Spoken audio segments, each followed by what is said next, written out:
वो सच्चे दरबार की जय हो, शेरा वाली मैया की जय हो। आई सब भक्त मिलके माई के मनावता, माई की सुंदर दरबार लागे और माई के कहे कि कैसे कैसे अरे निमिया के डाढ़ मैया अरे लावेली झूलुआ हो की झूली रे झूली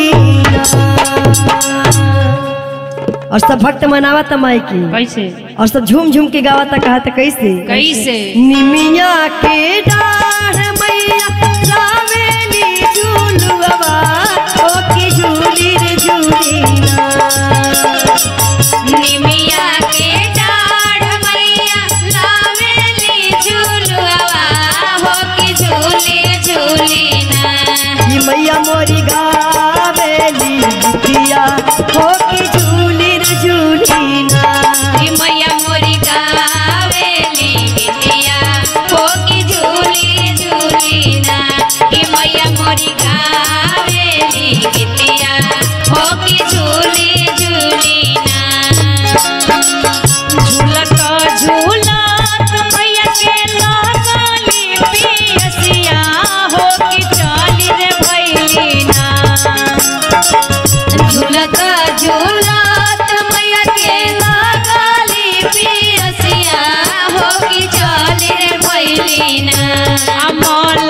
होरिया दुवरिया हो कि चली रे भैलीना अमल होरिया दुवरिया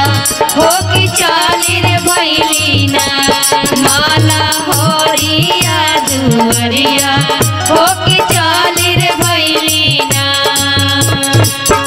सूतल बारू की जागल ये मालिनिया हो की बूंदा एकना सुतला बारू की जागल ये मालिनिया हो कि बूंदा एकना ये मोहि के पानिया पिया मालिन बूंदा एकना कि मोहि के पानिया पियाव मालिन बूंदा एकना कि मोहि के पानिया पियाव मालिन बूंदा एकना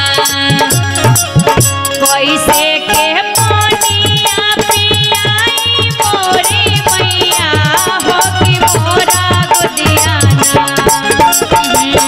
कैसे के पानिया पियाई मोरी मैया हो कि मोरा गुदियाना अपाड़े बाला काना दान मैया मोरे गुदियाना अपाड़े बाला काना दान मैया मोरे गुदियाना अपाड़े बाला काना दान मैया मोरे गुदियाना बलका सूता क्या हो सोने के खाटलवा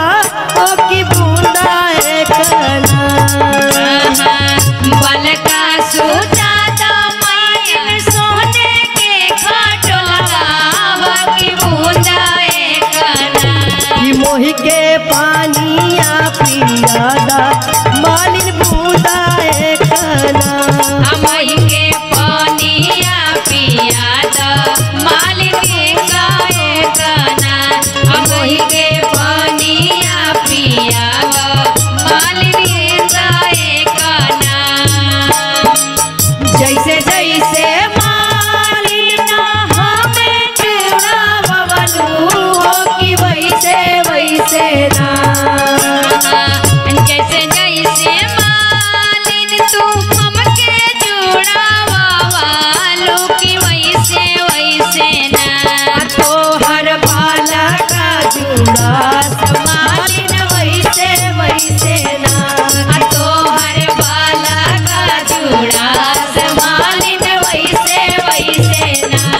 तोहर बाला का जुड़ा मालिन वैसे वैसे ना तोहर बाला का जुड़ा मालिन वैसे वैसे ना। बोलिए शेरा वाली मैया की जय हो।